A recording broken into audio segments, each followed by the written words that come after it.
नमस्ते बच्चों। पिछली कक्षा में हमने अध्ययन किया सदिश विश्लेषण के अंतर्गत अदिश एवं सदिश राशियां तथा सदिश राशियों के प्रकार। चलिए आज हम अध्ययन करेंगे सदिशों के योग का त्रिभुज नियम, अर्थात अगर कोई सदिश राशियां हैं उनको हम कैसे जोड़ सकते हैं। तो कथन क्या कहता है सदिशों के योग का त्रिभुज नियम।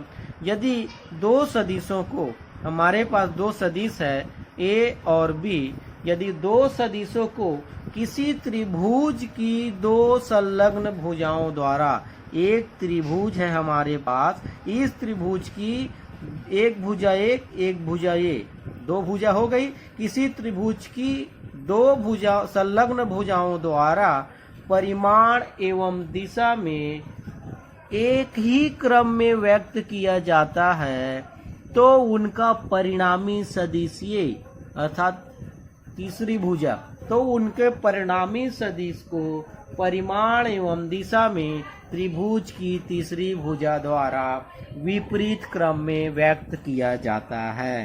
क्या है कथन? यदि दो सदिशों को किसी त्रिभुज की दो संलग्न भुजाओं द्वारा परिमाण एवं दिशा में एक क्रम में व्यक्त किया जाता है तो उसके परिणामी सदिश को परिमाण एवं दिशा में त्रिभुज की तीसरी भुजा द्वारा विपरीत क्रम में प्रदर्शित करते हैं। यह है सदिशों के योग का त्रिभुज नियम। तो मान लो हमारे पास एक सदिश क्या है? ए है, एक सदिश ए है और हम दूसरा सदिश बी है, और सदिश को हम उस राशियों के ऊपर तीर के चिन्ह का निशान लगाकर लिखते हैं। तो ये हमारे पास दो सदिश है, सदिश ए और सदिश बी। इसको हमको त्रिभुज के योग नियम द्वारा जोड़ना है, अर्थात इसको हमने प्लस करेंगे। तो प्लस करेंगे तो आइए प्रारंभ करते हैं। माना सदिश ए के परिमाण के बराबर सदिश OP लेते हैं। हमने क्या किया? सदिश ए का परिमाण जितना है, इसका मान जितना है अर्थात इसकी लंबाई जितनी है, उसके बराबर एक सदिश हम OP लेते हैं, OP, और इसका परिमाण ए के बराबर है। अब P सदिश जहाँ स्टार्ट होता है इसको हम पूछ कहते हैं और इसको क्या बोलते हैं? स्टार्टिंग पॉइंट बोलते हैं। तो सदिश P के जो शीर्ष है इसको हम मूल बिंदु मानकर सदिश B के बराबर एक सदिश कौन सा लेते हैं? सदिश PQ लेते हैं। उसका परिमाण किसके बराबर होता है? सदिश B के बराबर होता है। तो उसी को लिखा लेते हैं सदिश, या फिर P को शीर्ष मानकर, P को हमने शीर्ष माना और P को शीर्ष मानकर सदिश B के बराबर सदिश कौन सा सदिश लेते हैं? सदिश PQ खींचते। तब यदि हम O और Q को मिलाएं तब यह A और B का परिणामी सदिश कहलाता है। अब हम क्या करते हैं? O और Q को मिला देते हैं तो यह सदिश AB का परिणामी सदिश R कहलाता है, अर्थात परिणामी सदिश R का वेक्टर। इसलिए क्या हो जाएगा? OP का वेक्टर प्लस PQ का vector is equal to O Q का वेक्टर, अर्थात ओ पी किसके बराबर है, ए के बराबर, प्लस पी क्यू किसके बराबर है, वेक्टर बी के बराबर, और ओ क्यू किसके बराबर है, वेक्टर आर के बराबर। यहाँ यह याद रखना जरूरी है कि ओ पी की दिशा इस ओर है, फिर पी क्यू की दिशा उसी ओर है, लेकिन ओ क्यू अर्थात इन दोनों के परिणामी अर्थात दोनों के योग से जो मान आया उसकी दिशा इन दोनों के विपरीत ओर है। तो ये है सदिशों के योग नियम द्वारा दो सदिशों को जोड़ना। अब आइए देखते हैं परिणामी सदिश का व्यंजक ज्ञात करना। तो परिणामी सदिश आर का परिमाण, परिणामी सदिश वेक्टर आर का परिमाण,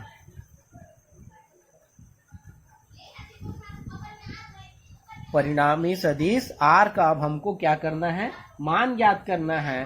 तो हमारे पास ये त्रिभुज है, इस त्रिभुज को चलिए हम बनाते हैं।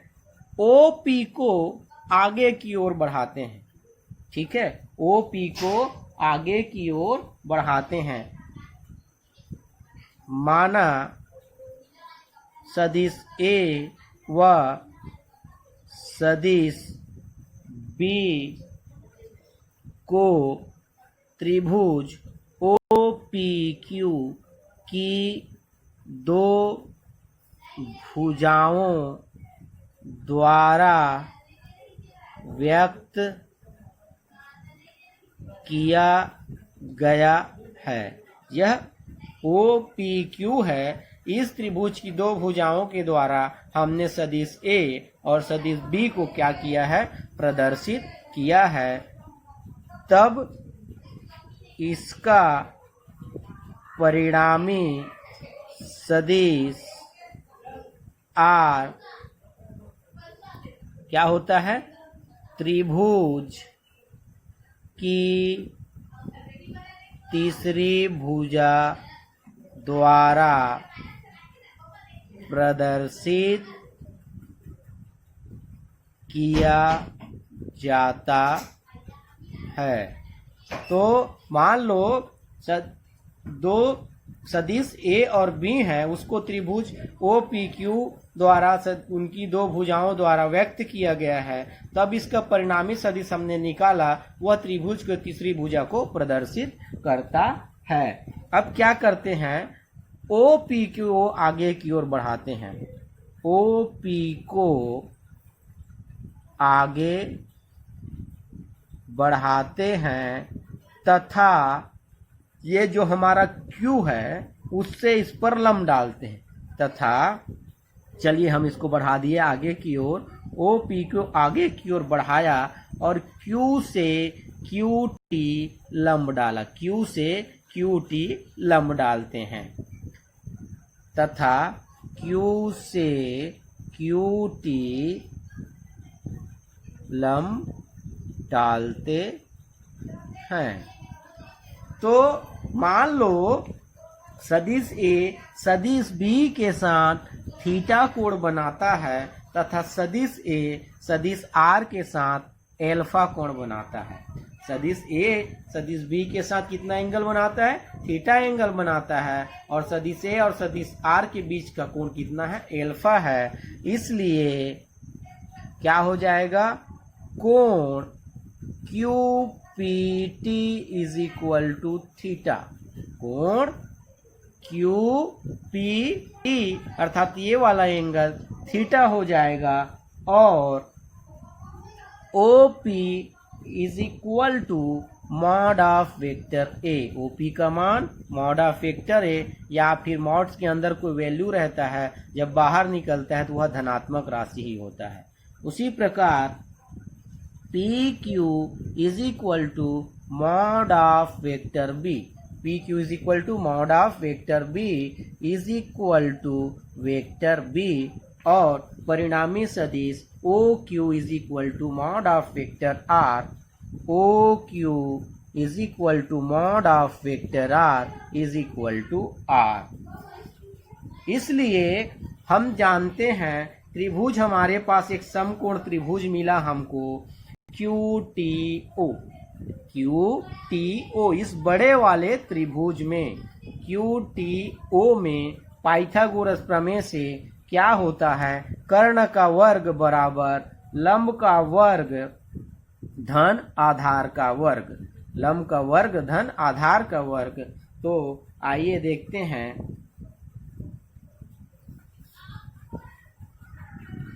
अगला है त्रिभुज QTO में पाइथागोरस प्रमेय से, पाइथागोरस प्रमेय से इस त्रिभुज को हम फिर से एक रचना कर लेते हैं। ये हमारे पास त्रिभुज है,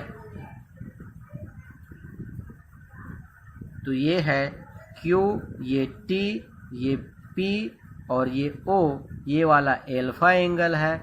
इसका मान वेक्टर A, इसका मान वेक्टर B, ये परिणामी सदिश वेक्टर R, तो और ये मान लो थीटा है। तो पाइथागोरस प्रमेय से क्या होता है, कर्ण अर्थात OQ का वर्ग बराबर आधार OT का वर्ग धन लंब QT का वर्ग। कर्ण का वर्ग लंब दो शेष दो भुजाओं के वर्गों के योगफल के बराबर होता है। यह हम जानते हैं पाइथागोरस प्रमेय से। तो पाइथागोरस प्रमेय से चलिए मान रखते हैं OT को हम क्या लिख सकते हैं, OT को हम क्या लिख सकते हैं, दो भागों में तोड़ेंगे तो ये हो जाएगा OP प्लस PT। तो OP प्लस PT का स्क्वायर प्लस ये हो गया QT का स्क्वायर। अब इसका A प्लस B का होल स्क्वायर है, तो ये OQ का स्क्वायर, तो OQ का square is equal to A plus B का होल स्क्वायर, अर्थात A का स्क्वायर OP का स्क्वायर प्लस B का स्क्वायर PT का square plus 2 into A into B, अर्थात 2OP plus PT plus QT का स्क्वायर। ये हो गया हमारा समीकरण नंबर 1। कौन सा हो गया, समीकरण 1। अब इसलिए समकोण त्रिभुज, अब हमारे पास एक समकोण त्रिभुज मिला है QPT या QTP, QTP में ये वाला त्रिभुज जो A और B के बीच थीटा एंगल बना है, तो यहाँ से साइन थीटा, और sine theta is equal to क्या होता है, हम यहाँ से जानते हैं, यह सूत्र होता है LAL अपॉन KKA। ये साइन को प्रदर्शित करता है, ये वाला कॉस को, और ये टेन को। तो साइन होता है लंब बटे कर्ण, तो ये लंब हो गया QT, कर्ण हो गया PQ, लंब QT कर्ण PQ, अर्थात QT अपॉन PQ। तो यहाँ से हमको QT का मान चाहिए, इसलिए PQ को त्रिज्या गुणा कर देंगे तो QT का मान प्राप्त होगा PQ into sine theta.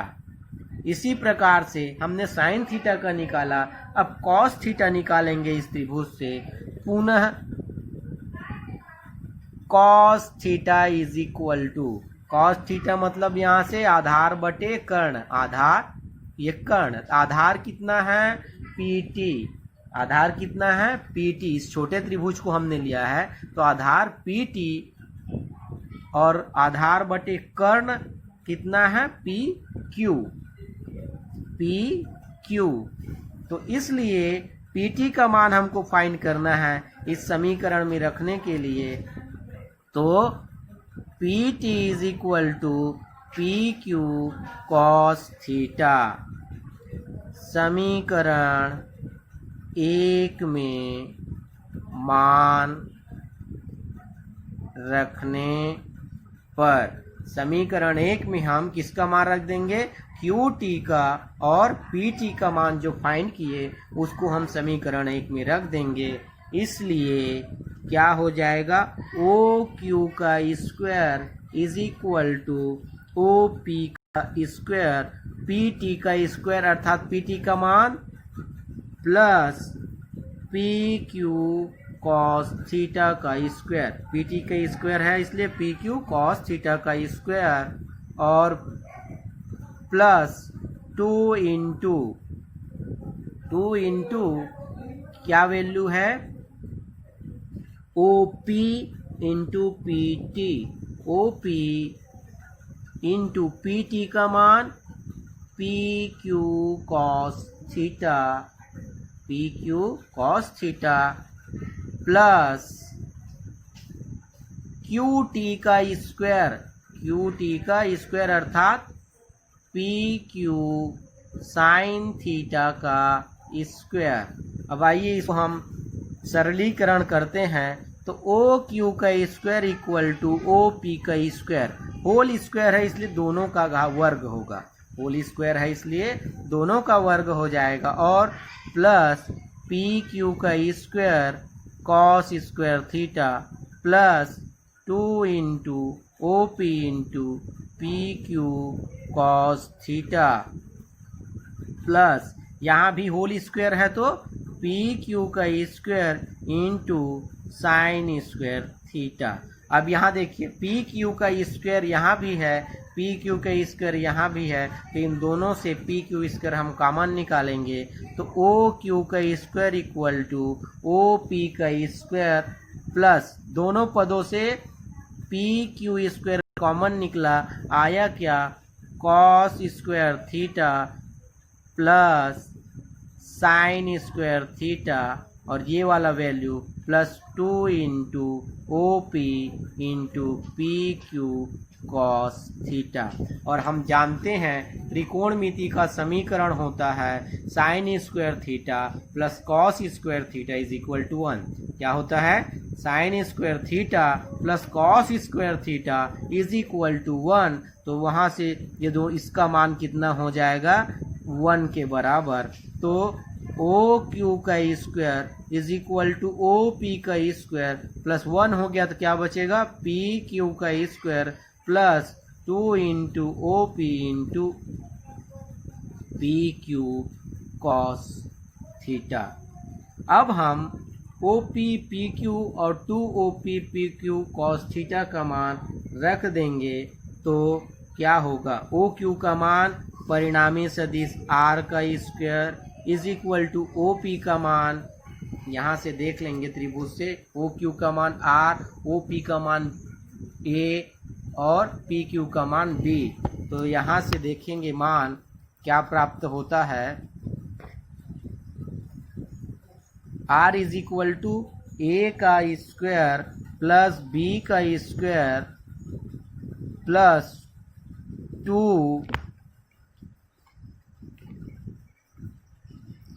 2 into A B cos theta.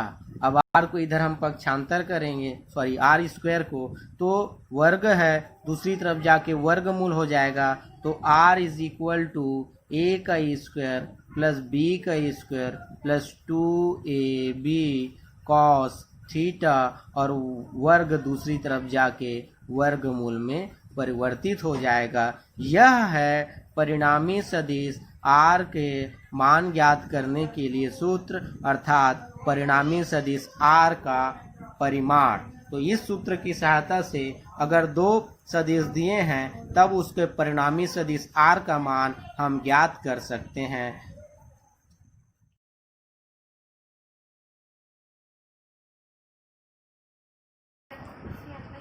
परिणामी सदिश आर की दिशा, तो आइए देखते हैं इसका मान कितना होता है। माना परिणामी सदिश आर सदिश ए के साथ अल्फा कोण बनाता है, अल्फा कोण बनाता है। इसलिए tan अल्फा, यदि सदिश r और a के बीच का क्या हो, कोण क्या हो, एंगल क्या हो, अल्फा हो, ये तो सदिश a और सदिश r दोनों के बीच कितना एंगल बन रहा है, अल्फा। तो यदि सदिश r सदिश a के बीच साथ अल्फा कोण बनाता है तो tan theta is equal to होता है लंब बटे आधार, अर्थात लंब कितना होगा QT, लंब कितना होगा QT, आधार कितना होगा OT, और इसको दो भागों में अगर हम तोड़ेंगे तो OP प्लस PT होगा, OP प्लस PT। तो इसलिए त्रिभुज किसमें tan alpha is equal to क्या हो जाएगा, अभी मैंने बताया लंब QT upon OT, QT upon OT। तो यहाँ से फिर क्या वैल्यू आ जाएगा, tan alpha is equal to QT, OT को हम लिख सकते हैं OP plus PT, OP plus PT, दो भागों में हमने OT को तोड़ दिया OP और PT में। तो अब OP और PT का मान हमने फाइंड किया है, QT का मान भी निकाला है। तो tan alpha is equal to QT का मान हमने निकाला था PQ sine theta, PQ sine theta, जब हम परिणामी सदिश का मान निकाल रहे थे। और ये OP प्लस PT का मान निकाला है PQ कॉस थीटा, PT का मान कितना निकाला है, PQ कॉस थीटा। अब PQ OP और का मान रख देंगे तो देखिए PQ का मान सदिश B है और PQ का मान सदिश B और OP का मान सदिश A। तो यहाँ से tan alpha is equal to PQ का मान कितना है, PQ का मान B sine theta upon OP का मान कितना है A, और PQ का मान B कॉस थीटा।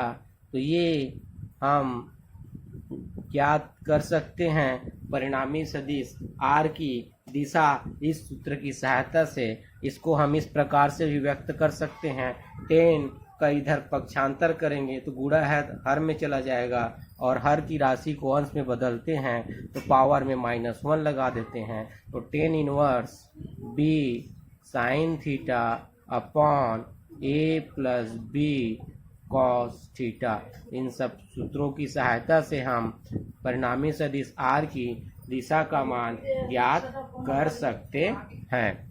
तो आज के लिए इतना ही, धन्यवाद।